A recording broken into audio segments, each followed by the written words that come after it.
What's up everyone, and welcome to another video. So today I'm doing another video response to EdT1138's Top 3 Tuesday. You can check out the video here, but this week's question is, what are your top 3 handheld video games? So without further ado, let's check them out. Alright, so my number 3 is actually a tie between two different games. The first one is New Super Mario Bros. DS and Twisted Metal Head-On for the PSP. Now, as you can see, I don't actually own New Super Mario Bros. DS anymore, or a DS in general for that matter, but I did print out this physical representation of the game just to show you. Yeah, this is awesome. I love any new 2D Mario games. I love any of the 2D Mario games, period.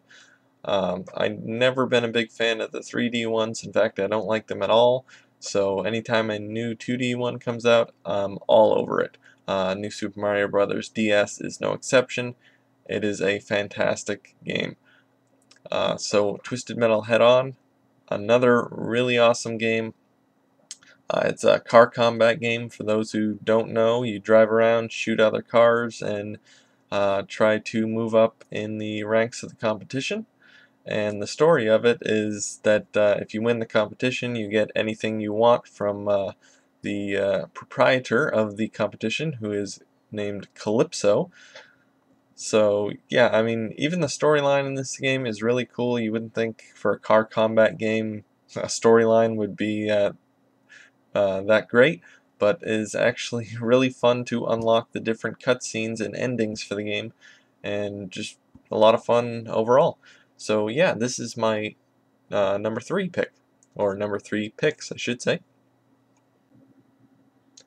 So when it comes to handhelds and handheld game systems, one of the first things that comes to mind is the Sega Game Gear. Mainly because the Game Gear is my favorite handheld console of all time.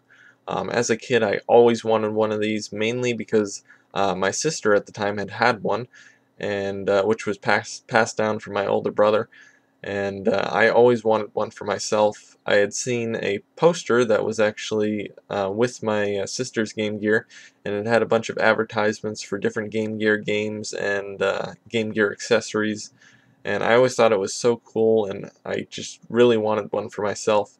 The first Game Gear I got was actually from an Ames department store. I had seen these on the shelf, brand new. These were after the Majesco re-release of the Game Gear, which was in 2001. I'm not sure exactly when I got mine, but it was after that.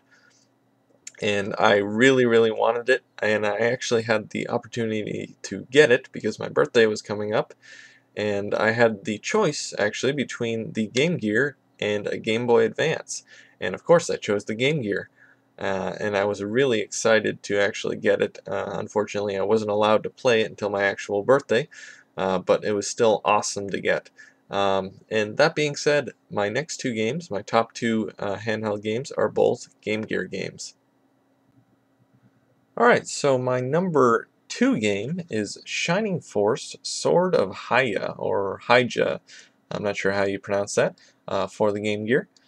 This is a tactical RPG, and actually the first tactical RPG I've ever played, and I actually got this last year or the beginning of this year, I forget when, but I really could not put this game down. This is just a really addicting game, which is kind of strange because I'm not usually that much into RPGs, but this one just sucked me in for some reason. Um, Basically, what a tactical RPG is a kind of a combination between a turn-based RPG and a board game. So you move your characters around the board and clear the board of enemies, and then you move on to the next level. But yeah, I really enjoyed this game. It is a lot of fun, and I highly recommend it. And now on to my number 1 game, which is Defenders of Oasis for the Game Gear. Not only is this one of my favorite handheld games of all time, this is one of my favorite games of all time, period. It's just a lot of fun to play. I've played through it several times, and I enjoy it each and every time I play through it. Just like my previous game, this is also an RPG, but this is just a regular turn-based RPG. It kind of has a unique theme to it. It's kind of a Arabian Nights type of theme. Think of Sinbad the Sailor, Ali Baba and the 40 Thieves type of thing. But another unique thing about this game is the characters.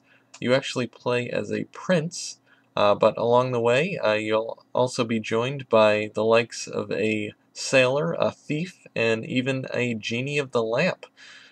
So it's kind of unique in that aspect, and it's just a really, really fun game, and I highly recommend it. And this is my #1 pick.